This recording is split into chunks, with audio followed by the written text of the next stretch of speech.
안녕하세요, 여러분. 오늘은 선지자 학교에 대해서 이야기를 하도록 할게요. 이 장은 참 교육의 목적과 하나님께서 젊은이들을 어떻게 세우셨는지를 보여주는 아주 중요한 내용이에요.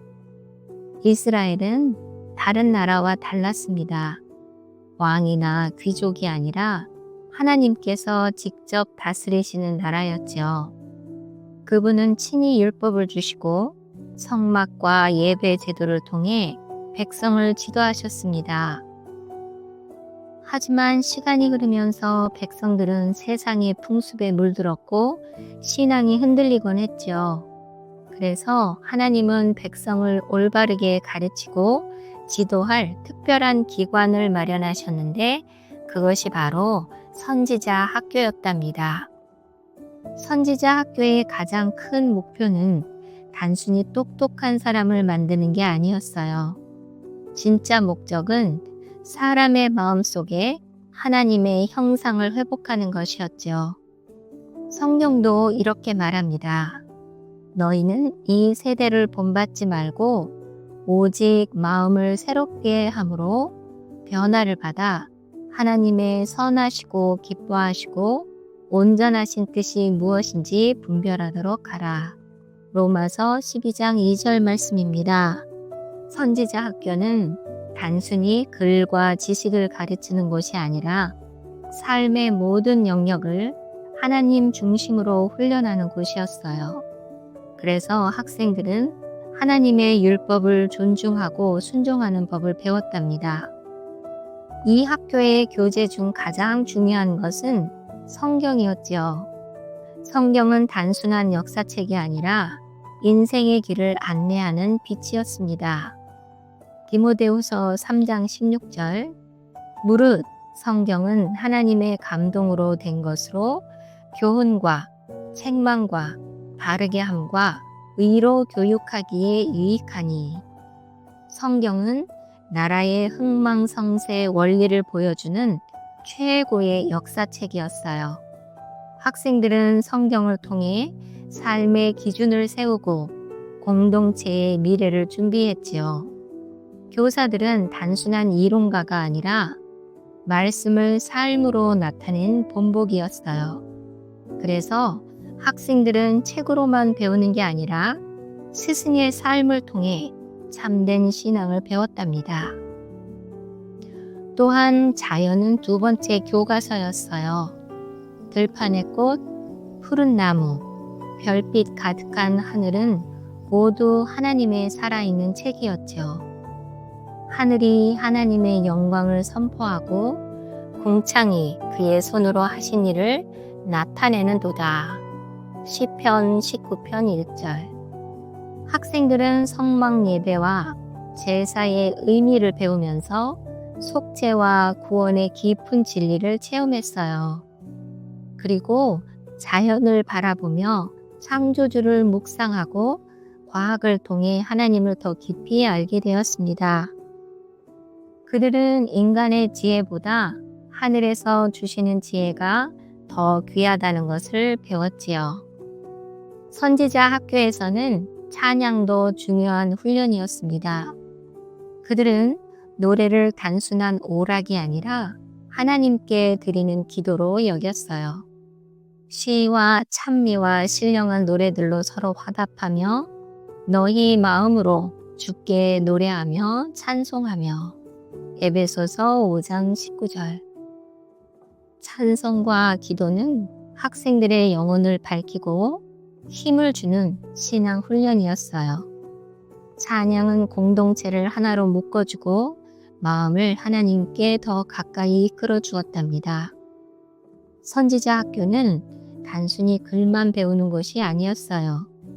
학생들은 밭을 갈고 손으로 일하며 노동을 통해 겸손과 자립심을 배웠습니다. 노동을 가르친 이유는 게으름과 교만을 막고 겸손과 성실을 기르기 위해서였지요.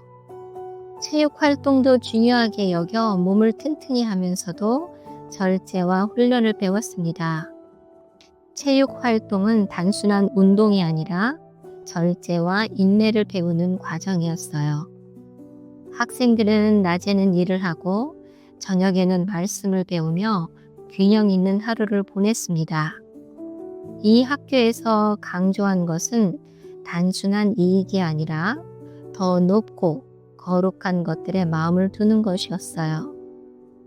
부모는 아이들의 첫 번째 교사였습니다. 집에서 성경을 가르치고 생활 속에서 하나님의 말씀을 보여주는 것이 부모의 책임이었죠. 이 말씀을 이 자녀에게 부지런히 가르치며 집에 앉았을 때에든지 길을 갈 때에든지 누워있을 때에든지 일어날 때에든지 이 말씀을 강론할 것이며 신명기 6장 7절 가정 또한 작은 선지자 학교였는데 부모는 아이들의 첫 번째 교사였답니다. 집안에서 드리는 짧은 기도와 찬양도 아이들에게는 신앙의 씨앗이 되었어요. 성경의 위대한 인물들도 이런 교육 속에서 자라났습니다. 모세는 광야에서 양을 치며 겸손을 배우고 하나님의 지혜를 덧입었어요. 사무엘은 성소에서 어린 시절 하나님의 음성을 듣고 순종하는 법을 배웠습니다. 다윗은 들판에서 시와 노래로 하나님을 찬양하며 마음을 단련했지요. 다니엘은 바벨론 궁정에서도 하나님을 의지하는 믿음을 잃지 않았습니다. 디모데는 어머니와 할머니에게서 성경을 배우며 믿음의 길을 걸었지요. 이들에게는 단순히 인간적인 교육이 아니라 하늘의 지혜가 함께 주어졌습니다. 또 하나님께서 내리신 명령과 금지는 권위를 과시하기 위한 것이 아니었어요. 그 모든 율법은 자녀들의 행복과 안전을 위한 울타리였지요. 학생들은 이 진리를 배우면서 하나님이 엄한 분이 아니라 사랑의 아버지라는 것을 깨달았습니다. 선지자 학교에서는 학생들끼리 경쟁하기보다는 서로 협력하고 돕는 정신을 강조했어요. 그곳에서 자란 젊은이들은 공동체의 지도자이자 영적 스승이 되었습니다. 참 교육의 목적은 단순히 현세의 성공이 아니라 영원한 생명을 준비하는 것이에요. 학생들은 하나님을 두려워하는 경건한 분위기 속에서 겸손과 순종 또한 배웠습니다. 그들의 삶 전체가 신앙이 되었고 가정과 사회에 선한 영향력을 끼쳤습니다. 참된 경건은 일상 속에서 빛처럼 드러났지요. 그렇다면 이 옛날 이야기가 오늘 우리에게 무슨 의미가 있을까요? 사실 우리 가정과 교회 그리고 신앙 공동체가 오늘날의 선지자 학교가 될 수 있습니다. 성경을 배우고 찬양하며 서로 격려하는 모든 자리가 작은 선지자 학교이지요. 우리의 삶을 통해 하나님의 형상이 회복될 때 세상은 하나님을 보게 됩니다. 기도할게요.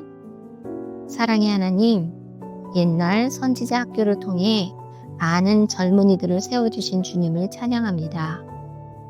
오늘 우리의 가정과 교회에도 작은 선지자 학교가 세워지기 원합니다. 성경과 찬양과 노동 속에서 하나님을 깊이 알게 하시고 우리 마음속에 하나님의 형상을 회복시켜 주세요. 예수님의 이름으로 기도드립니다.